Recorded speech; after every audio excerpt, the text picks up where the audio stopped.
어제 채널A 보도로 민주당 신천지 유입설 당원 이게 보도가 됐는데 민주당 경기도 지역에 수십 명이 민주당 당원으로 신천지 신도가 가입했다.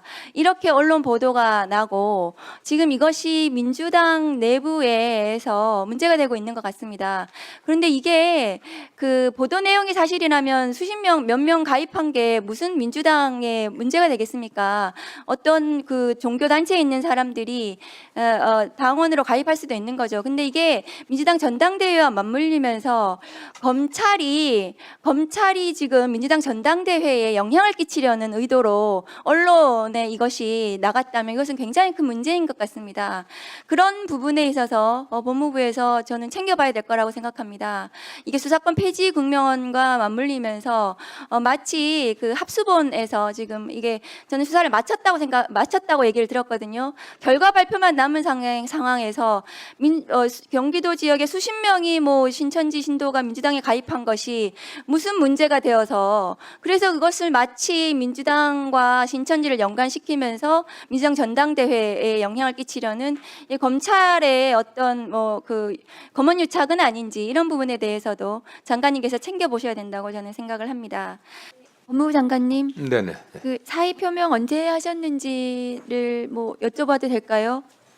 뭐 저는 그 전에 훨씬 전이라고. 여러 달 전부터 이미 이제 그 공소청 중수청이 설립하기로 돼 있고 하니까 그 뭐 기술적인 문제들만 남은 거고 그다음 보안 수사권 관련해서는 또 최근도 아니죠, 한 뭐 좀 상당 전에 전 총리께서 정부 입장을 결정했기 때문에 크게 뭐 이제 제가 할 일들은 대충 끝난 거 아닌가. 그다음에 법무부 안에서 또 제가 추진하려고 했던 규정이나 출입국이나 범정에 관련된 정착들, 제도 개혁들 대부분 해놓았기 때문에 이제 그만둬야겠다는 얘기를 사실 여러 번 했었습니다. 한참 전이었는데 지금 갑자기 이게 불거진 게 조금 의아스럽다 이런 취지로 아까 말씀하셨죠. 예, 그렇습니다. 네. 그건 맞습니까? 네네. 그러니까 이게 장관님께서 사의를 표명하신 부분 그 날짜가 훨씬 전이었는데 지금 이게 불거진 이유가 뭐냐 하면 이 수사권 폐지와 관련해서 국민의힘, 조선일보를 위시한 보수 언론에 땔감을 주고 있습니다.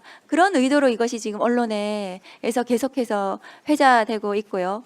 그리고 앞으로 이제 있을 검사들의 집단 행동에 명분을 주는 그것을 주기 위해서 언론에서 지금 이걸 계속 부풀리고 있는 이런 상황인 것 같습니다. 장관님께서 그 부분 알아주셨으면 좋겠고, 검사의 보안 수사권 규정은 없습니다. 형사소송법에. 보안 수사는 필요하죠, 장관님. 당연하지 않습니까? 보안 수사는 수사라는 것이 한 번에 다 끝낼 수 없기 때문에 보안 수사는 필요합니다. 다만 그 보안 수사를 누가 하게 할 것인가, 그 국민들은 보안 수사가 필요하다는 것에 대부분 공감하고 아마도 지난번 갤럽의 여론조사는 그런 취지의 국민들의 답변이었을 거라고 생각합니다. 다만 검사의 수사권 남용이 너무나 문제가 돼서 내란까지 저질른 이 검찰 권력을 개혁하는데 그 경찰에 문제가 있다고 해서 검사에게 수사권을 주는 방식으로 해결해서는 안 된다는 것이 검찰개혁의 대원칙이라고 생각합니다. 장관님, 근데 또 한 가지 다른 거 제가 여쭤볼 게 있는데 어제 채널A 보도로 민주당 신천지 유입설 당원 이게 보도가 됐는데 민주당 경기도 지역에 수십 명이 민주당 당원으로 신천지 신도가 가입했다. 이렇게 언론 보도가 나고 지금 이것이 민주당 내부에서 문제가 되고 있는 것 같습니다. 그런데 이게 그 보도 내용이 사실이라면 수십 명, 몇 명 가입한 게 무슨 민주당에 문제가 되겠습니까? 어떤 그 종교 단체에 있는 사람들이 당원으로 가입할 수도 있는 거죠. 근데 이게 민주당 전당대회와 맞물리면서 검찰이 지금 민주당 전당대회에 영향을 끼치려는 의도로 언론에 이것이 나갔다면 이것은 굉장히 큰 문제인 것 같습니다. 그런 부분에 있어서 법무부에서 저는 챙겨봐야 될 거라고 생각합니다.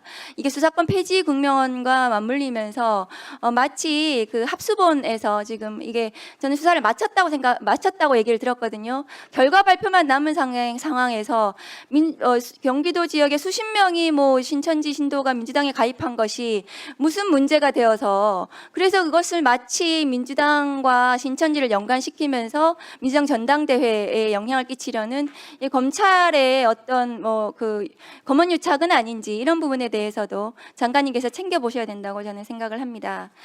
그리고 존경하는 김용민 의원님께서도 아까 말씀하셨는데 그 피해자가 범죄 피해자가 사법 절차에 참여하는 것은 매우 중요하다고 생각합니다. 제가 이번에 상정된 7항 의사일정 7항에 있는 형사소송 절차에서 범죄 피해자 참여권 관련해서도요. 그 법원 행정처장님께도 여쭤보고 싶습니다. 예.